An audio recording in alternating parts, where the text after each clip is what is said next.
নমস্কার বন্ধুরা, আমি Adrita. Welcome to my channel foodie life.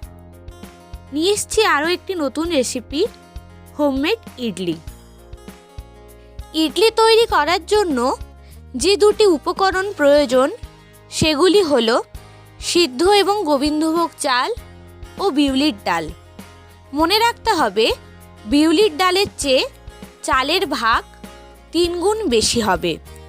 প্রথমে চাল ও ডালকে আলাদা আলাদাভাবে বেটে নিন এবং একটি পাত্রে চাল ও ডালকে অল্প অল্প জলের সাহায্যে ভালো করে হাতের সাহায্যে মেশান। চাল ও ডাল মেশানোর সময় অল্প স্বাদ অনুযায়ী লবণ দিন এবং ভিডিওতে যেরকম ব্যাটারের ঘনত্বটা থাকবে সেই রকমই ঘনত্ব আপনাদেরকেও করতে হবে। এরকমভাবে বাড়িতে একবার ইডলি বানিয়ে দেখুন, অবশ্যই আপনারা দোকানের মতনই স্বাদ পাবেন এবং আশা করছি আপনাদের ভালো লাগবে।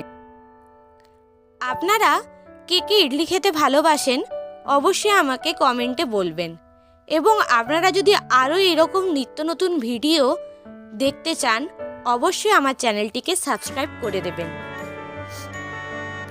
দোকানের মতো ইডলির স্বাদ পেতে হলে অবশ্যই যেদিন ইডলি তৈরি করবেন তার আগের দিন ডাল ও চাল বেটে রাখতে হবে, নইলে সঙ্গে সঙ্গে ডাল ও চাল বেটে রেখে ইডলি তৈরি করলে সেই দোকানের মতো স্বাদ আসবে না এবং ইডলিটা নরমও হবে না। আমার মতো যারা ইডলির সঙ্গে নারকেল ও বাদামের চাটনি পছন্দ করেন অবশ্যই কমেন্টে বলবেন। বাড়িতে যদি নারকেল বাদামের চাটনি তৈরি করতে চান আমি ডেসক্রিপশন বক্সে ভিডিও লিংক দিয়ে দেব, আপনারা একবার চেক করে নেবেন। অল্প অল্প করে জল মিশিয়ে ঠিক এই রকমভাবেই ব্যাটারটার ঘনত্ব রাখতে হবে।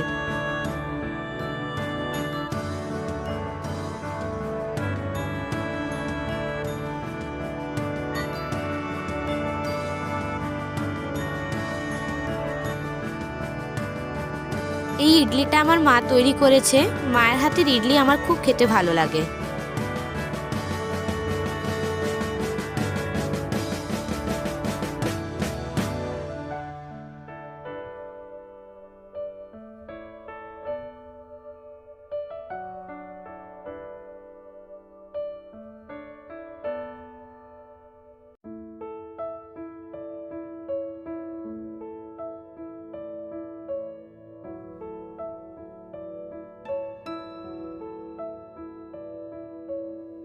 ডাল ও চালের ব্যাটার তৈরি হয়ে যাওয়ার পরের দিন অর্থাৎ যেদিন ইডলি তৈরি করবেন সেদিন ইডলির মেকারে যে পাত্রে ইডলিটা করবেন সেই পাত্রে অল্প পরিমাণ জল দেবেন এবং জলটা ফুটে আসা পর্যন্ত অপেক্ষা করবেন।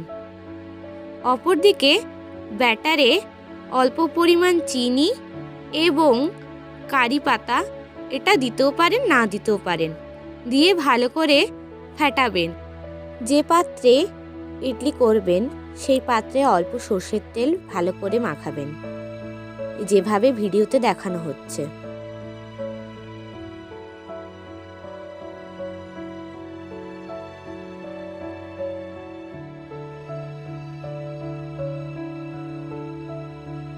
পাত্রে সর্ষের তেল মাখানো হয়ে গেলে এবার একটা চামচের সাহায্যে ব্যাটারটা দিন এবং ইডলি মেকারে বসিয়ে দিন।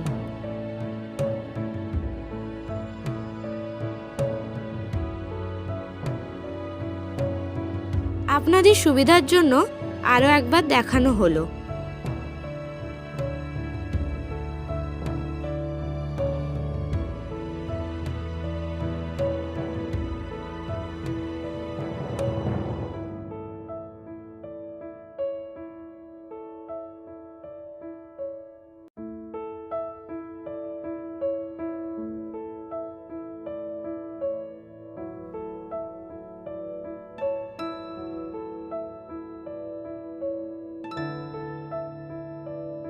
ভিডিও দেখার পর কে কে বাড়িতে একবার হলেও ট্রাই করেছেন অবশ্যই কমেন্টে জানাবেন।